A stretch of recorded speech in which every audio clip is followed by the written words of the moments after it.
자, 아스날 19-20 시즌 점검해 보겠습니다. 아스날은 다사다난했죠. 아스날도 다사다난 단한 아닙니까? 그렇지, 단한. 예, 그리고 뭐 감독도 여러 번 바뀌었고 네네네.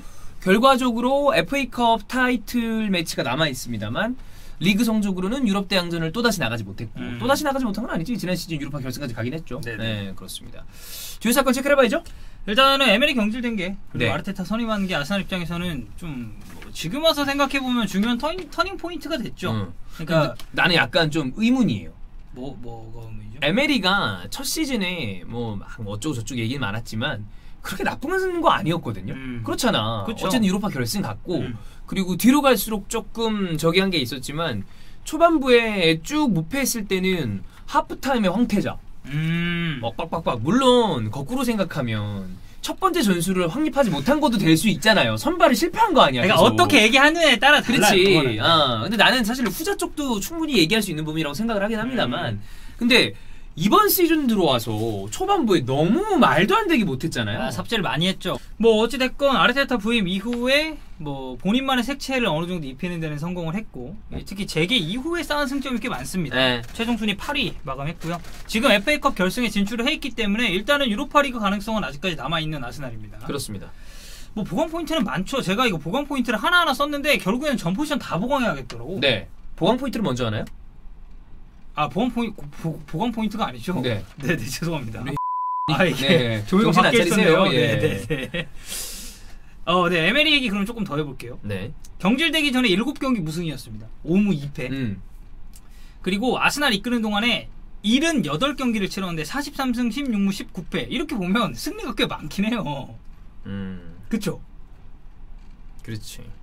그러니까 승리가 많긴 한데 중요한 길목 그리고 진짜 뭔가 반등을 딱 이끌어내야 될 때 그거를 잘 잡지 못했으니까 이게 50% 좀 넘어가는 거거든요. 네. 근데 이 승률이 50% 넘어가는 승률이 괜찮으려면 이거보다 샘플 표본이 훨씬 더 많아야 돼요. 만약에 뭐 아스날에서만 한 300-400경기 했어. 근데 50%라고 그러면 나쁘지 않은 성적이 될 수도 그렇죠, 있어요. 그렇죠. 물론 요즘에는 뭐 펩 아니면 뭐 클럽 무리뉴 최근에 좀 안 좋아지기 전 그런 감독들은 막 60-70%도 넘어가는 경우도 있습니다만 맞아요. 근데 그건 좀 특이 케이스고 네, 특이 케이스고 일반적인 걸로 생각을 해보면 그렇다고 볼 수가 있겠고 그 이제 뭐 에메리 경질 아르테타 선임 이후에는 사실 이 자카 주장직 그렇죠. 박탈됐던 게 자카 주장직 박탈됐을 때는 심정적으로는 이해가 가나. 뭐 우리가 다음 주에는 다룰 것 같은데 링가드도 또 되게 많이 어려운 일이 있었더구만. 알고 보니. 그런 종류의 이야기를 우리가 나중에 듣는 경우 데니로즈가 좀 그랬었잖아. 그리고 사실 오리에도 그랬고. 뭐 어찌됐건 자카도 그게 이제 2019년 10월 28일 크리스탈 팰리스랑 10라운드 홈 경기였는데 던지고 나갔잖아. 그때 교체할 때 일단 뭐 관중들도 야유를 했었고 그래서 이제 벤치에 앉지 않고 그대로 선수 대기로 들어가 버렸습니다. 그래서 이제 SNS를 통해 사과의 뜻을 밝혔는데 어찌됐건 에메리는 자카 주장 완장을 뺐었어요. 맞아요. 그리고 이제 오바메양이 이 주장 타이틀 달았고, 붕붕. 자카가 한때 이제 이적설까지 좀 놔두면서 헤르타 베를린으로 이제 간다라고. 분데스로 돌아간다는 얘기 많았어요. 네, 근데 어쨌든 아르테타가 설득을 하면서 팀의 잔류를 하는 데는 성공을 했습니다.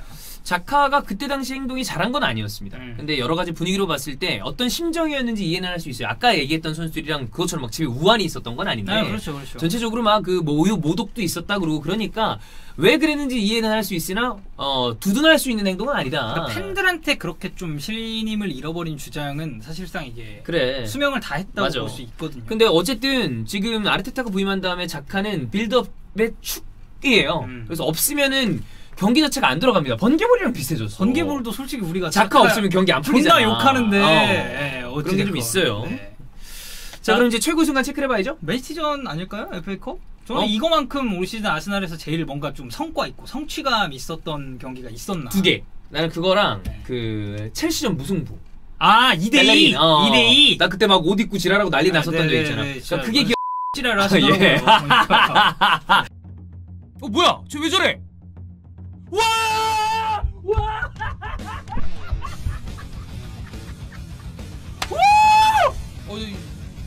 잠깐만.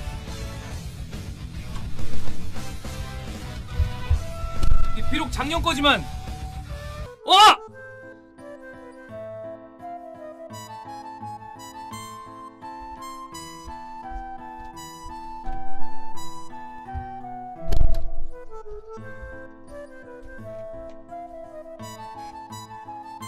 아! 아!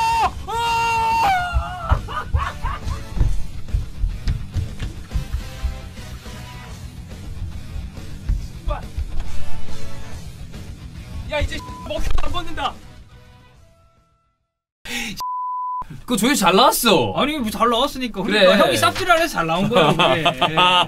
우리 김간지 형님 말씀 빌리자면. 네? 그렇습니다. 네. 어쨌든 그래도 진짜 FA컵 결승에 진출을 했고 사실상 우승. 예.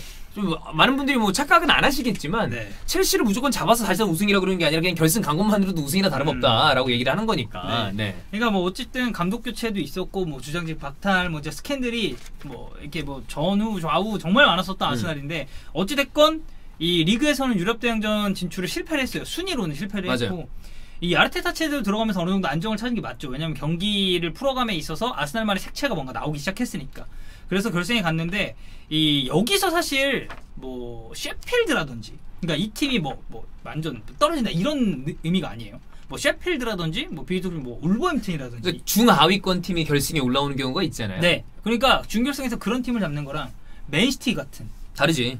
그러니까 지난 시즌 리그 디펜딩 챔피언 아니에요. 이런 팀을 잡아내는 거. 그리고 맨시티가 살살했나요 그 경기? 아니잖아요. 본인들도 힘을 다했고. 네. 요 타이밍이 좋았던 게 리버풀 잡고 물론 리버풀은 실수에 인한 실점이 있었습니다. 그래도 어쨌든 뭐 결과를 낸 거니까. 네. 이 경기에서 좋았던 거는 카운터 치고 탐백.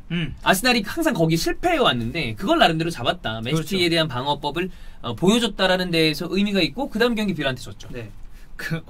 빌라. 아, 네, 그렇죠. 이제 빌라 승격에 혁혁한 공. 존나 의적이네. 그 생각해보니까. 완전 개의적이네. 네. 빌라를 살려준 거 아니야, 어쨌든. 그렇지. 그리고 그릴리시의 몸값을 올려줬죠. 네네. 네. 그리고 지금 약간 링크가 나오고 있고. 네. 네. 그리고 아르테타가 어떻게 보면 펩이랑 살짝 사제지간 같은 느낌이 좀 있잖아요. 사제지간 느낌이죠. 감독 수코니까. 나이는 그렇게 많이 차이 나는 건 아니지만 약간 그거지 되게 후배 근데 사수부사수 느낌이야. 그러니까 어쨌든 팬 밑에서 이런 축구 철학 같은 것도 많이 영향을 받았을 거고. 맞아. 그래서 우리가 사실 아스날 맨시티 FA컵 준결승 할 때 이거 미러전이다 이런 얘기 했었잖아요. 어찌됐건 추구하는 방향이 비슷하니까. 있죠. 근데 어찌됐건 아르테타가 승리를 했고 이 점에 있어서는 좀 본인도 자신감을 많이 얻지 않았을까라는 느낌이 좀 듭니다. 네. 자, 그러면 굿포인트, 배드포인트 보겠습니다. 굿포인트는 아르테타가 그래도 좀 변화한 모습을 보이고 있고 그 점이 단어가 들었다고 그러면 거짓말이에요. 근데 이제 무슨 축구를 하려는지 알겠다라는 부분이 팬한테 느껴지는 거는 굉장히 중요한 부분이고. 그러니까 램파드 첼시도 올 시즌 첼시는 물론 초과 달성을 했어요. 챔피언스리그 티켓도 땄고. 근데 네. 만약에 첼시가 설령 유로파리그 정도에서 마무리를 했다고 해도 첼시 팬들 그러니까 챔피언스리그 목전에 두는 게 아니라 이렇게 뭐 토트넘처럼 그러니까 애초에 유로파를 바라볼 수밖에 없는 그런 위치에서 유로파를 만약에 땄다? 그렇다고 해도 첼시 팬들은 야 그래도 올 시즌 정도면 되게 잘했다라고 생각을 할 거예요. 올라갔다 내려오는 거랑 밑에서 쭉 올라가서 네. 그거 하는 거랑 사람들이 기분이 다르거든요. 그렇죠. 그리고 왜? 램파드가 무슨 축구 하는지 알겠거든. 알겠고 그래. 그리고 이제 영입도 되고 있고. 맞아요. 그게 중요해. 봤을 때 좋은 축구는 일반적으로 성적이 안 나오더라도 이 사람이 이걸 하려고 그러는구나. 그다음에 교체 카드를 썼는데 이것 때문에 했구나. 라는 게 어쨌든 알아야 돼요. 그러니까 그리고 저희가 아르테타 체제로 딱 들어가고 아스날 쭉 보면서 보이잖아요. 이게 전문가가 아니고 일반 팬분들이나 그냥 라이트하게 보시는 분들도 아르테타가 뭘 변화시켰는지 딱딱 보입니다. 일단 3백 전환해서 왔다 갔다 하다가 결과적으로 이제 백스리 쪽으로 안착을 하고 있죠. 재개 이후에 괜찮았죠. 예. 그리고 나서 이제 뭐 자카를 위치 좌측면으로 쭉 길게 빼면서 내려놓은 완전히 빌드업에 집중하게끔 했고 그리고 라카제트 롤을 변화시키면서 라카제트를 9.5번 정도로 그렇죠. 약간 내려 쓰고 있고 2선 자리 그러니까 2선이라고까지 분류하기 좀 그렇고 한 1.5선 그래. 예, 여기까지 9.5번. 네, 그렇죠. 딱 거기까지 이제 내려 쓰면서 무슨 포인트에서 어떻게 변화를 줬는지가 딱 눈에 보이니까 다음 시즌에 그럼 대충 이런 그림으로 가겠구나라는 게 팬들 입장에서도 딱 각인이 돼버린 거죠. 그렇습니다. 아르테타의 축구는 내년에 더 잘 해줘야 하고 그리고 아스날 팬들의 기대를 받고 있고 물론 뭐 어떤 분들은 뭐가 다르냐 에멜이랑 얘기하는 경우도 저는 무슨 만 따지면 무슨 의미로 그 얘기를 하는지는 알겠는데 이건 분명히 변화하고 있다고 저는 생각을 해요. 긍정적인 변화를 하고 네. 있습니다. 그리고 어찌됐건 지금 타이틀을 하나 딸 수 있다는 거의 목전까지 맞다는 것 자체도 그쵸. 아스날 입장에서는 굉장히 중요한 굿포인트라고 볼 수가 있겠고 그러니까 타이틀이랑 아스날이 제일 근접했을 때가 지난 시즌의 유로파리그 결승이었잖아요. 그치. 그리고 나서 이 실질적으로 컵을 손에 넣은 게 16, 17 시즌 FA컵이란 말이에요. 그 이제 벵거가 땄었던. 네. 벵거의 어떻게 보면 마지막 유산이죠. 타이틀인데 네. 그때 이후로 진짜로 다시 한번 뭔가 우승컵을 들어 올릴 수 있는 위치까지 왔다는 것 자체가 굉장히 중요하다고 볼 수가 있겠죠. 자 그리고 배드 포인트 보면 일단 영입생들이 저는 딱 냉정하게 볼게요. 다 못했어요. 자 일단 봅시다. 페페, 티어니. 자, 솔직히 티어니 하죠. 근데 솔직히 말하면 부상으로 못 나온 기간 너무 길었어요. 루이스, 파블로 마리, 오. 마르티넬리. 아. 수아레스. 세바요스. 와. 존나 어린애 같네. 왜? 그런데 이 정도의 느낌이다 이거죠. 네네. 네. 근데 이제 세바요스나 티오니 같은 경우도 사실 재계 이후에 이제 폼이 굉장히 좋아진 거고. 세바이스는 재기 이후의 키 플레이어. 네. 티오니도 마찬가지고. 그러나 그 이전에는 안 좋았었거나 쓰이지 않았거나 부상이었거나. 네, 한 시즌 통으로 봤을 맞아요. 때 냉정하게 네. 영입생들이 잘했냐? 왜냐하면 이런 부분 때문에 우리가 이 맨유 워스트 플레이어를 선정을 할 때 폭발을 선정한 게 네. 재기 이후에 잘했던 기간이 있습니다만 에이스의 역할을 해줘야 되는 선수가 너무나 오랫동안 빈 건 그건 어쨌든 팀 전력으로 봤을 때 손해를 봤기 때문에 그래서 그렇죠. 우리가 그런 의미에서 뽑은 거 아니에요? 그러니까 세바요스를 왜 데려왔는데? 그래. 아스날 중원에. 그런 면에서 세바요스가 중요한 플레이어라고 하지만 이 선수를 전체 시즌을 놓고 봤을 때 잘했다고 분류하기는 어려워요. 어려워요. 아쉬움이 되게 많죠. 굉장히 네. 어렵죠. 그리고 이제 뭐 루이스 같은 경우는 뭐 PK만 5번 내줬으니까 뭐 말할 정신 것도 나간 없고. 새끼죠. 네. 그리고 이제 아니야. 그 정도인가? 예. 내가 다비드 루이스를 너무 좋아해서 기록을 쓴 새끼예요. 뭐 그렇습니다. 네. 어쨌든 그리고 뭐 마리도 잠깐 잘하나 싶었는데 부상당했고 그리고 마르티넬리는 저는 좀 아쉽죠. 그렇죠. 근데 얘는 어린 친구라 네. 앞으로 좀 계속 지속적으로 잘 키워야 돼요. 네. 뭐 수아레스 티오니도 뭐 마찬가지라고 볼 수가 있겠고 뭐 진짜 안 좋은 포인트는 제일 포지션 중에 심각한 건 센터백이죠. 수비. 이거 우리가 맨날 하는 얘기인데 아스날은 어차피 쓸 선수도 없고 이 첼시도 그렇거든요. 지금 조합을 내세워도 어떤 조합이 나와도 다 안 좋아요. 맞아요. 이걸 놓고 봤을 때 아스날 다음 시즌에 센터백 영입 없잖아요. 물론 김민재. 살리바가 와요. 네. 살리바가 오는데 김민재? 김민재 오면은 저는 바로 주전 가능하다고 봅니다. 지금 봐요. 살리바 김민재. 솔직히 얘기하면 이제 그것도 있어요. 이거 우리 뭐 노골적으로 얘기합니다. 김민재가 어느 정도 역할을 해줄지 사실 전혀 몰라요. 솔직히 말해서 못할 수도 있어. 그렇죠. 그렇잖아. 한국 선수야. 아직 언어 문제가 있어. 중국 리그에서 뛰었어. EPL로 넘어와? 잘한다는 걸 바로 확신한다고 그러는 게 그게 거짓말이지. 그게 이상한 거야. 이상한 거야. 네, 그게 이상한 근데 김민재가 오면 재밌는 상황들이 많이 벌어질 것 같아요. 아스날에 그렇죠. 오면. 네. 우리 입장에서 그렇고. 난 그래서 왔으면 좋겠어. 맞아요. 네. 그리고 뭐 하는 얘기지만 북런던 더비 코리안 더비 되는 거 아니야. 김민재가 손흥민 맞고 이거는 해외에서도 얘기 나올 거야. 당연하죠. 북런던 더비 뭐 그 노스 런던 더비 나오는데 막 코리안 막 이런 거 나올 거 아니야. 대표팀 이런 거. 그 라리가에서도 예전에 헤타페랑 그때가 베티스 땐가 에이바르 땐가 잘 기억이 안 나는데 이누이랑 그 시바사키 가쿠가 각자 팀에서 뛰고 있을 때 라리가 공식 그 인스타 계정에서 그 일본 그 대결이라고 이거를 깔아준 적이 그들도 있어요. 그런 게 타이틀 뽑기 좋잖아. 근데 프리미어리그도 그러지 말라는 법이 그런 거 없다는 잘하니까. 거예요. 한국 대표 공격수랑 대표 수비수. 그렇죠. 네, 그렇습니다.